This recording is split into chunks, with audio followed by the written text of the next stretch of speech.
name is Justin Schultz. I am a tattooer, and I've been tattooing for 16 years professionally. So I got into tattooing like as a thing when I was 14 years old. I went to a tattoo shop with my brother when he was getting his first tattoo, and I just fell in love with everything in a tattoo shop and the experience of it. And basically from then I started hanging out in tattoo shops, drawing designs for tattoo artists, and trying to make my way in the tattoo community. I was tattooing for a couple years at somebody else's shop, and they were running it into the ground, and I was basically running their shop, but they were giving it a bad name.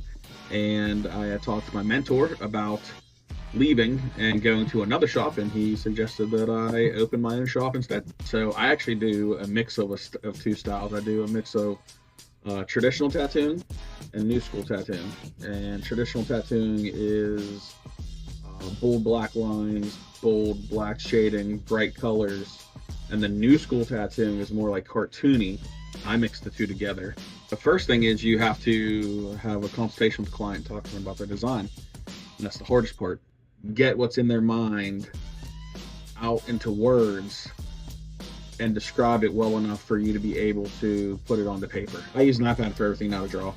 It took me a long time to get onto that bus because I'm old school. And then after that, it's just designing the tattoo, laying the stencil, doing the tattoo. It's pretty straightforward. And then you got the cleanup at the end. Yes, and luckily I don't have to do that anymore. I pay people to do that.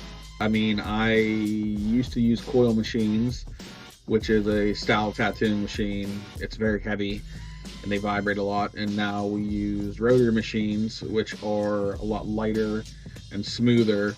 And you can use one machine to do everything with, as opposed to with coil machines, you got to set a different coil machine up for every needle grouping, where now I can have 10 different needle groupings on one machine.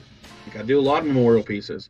I like doing animal ones better, to be honest with you, just because as horrible as it sounds, people seem to appreciate those ones a lot more.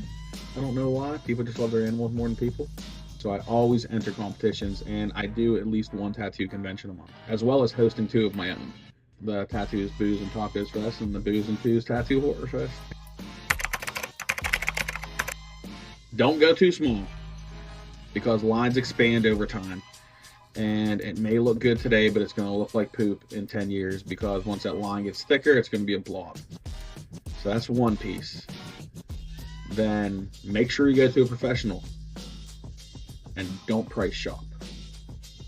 Good tattoos aren't cheap. Lucius was the first shop pet, and I have never once touched Lucius. That's Amy takes care of Lucius, and Cobra, and everybody else in here will play with the snake. But yeah, Lucius has been within the shop for 10 years. Lucius has always been in that room, but I am petrified of snakes. All snakes, everything. Snakes and spiders. I had a bearded dragon before. We had Reptar. Yeah, Reptar was awesome.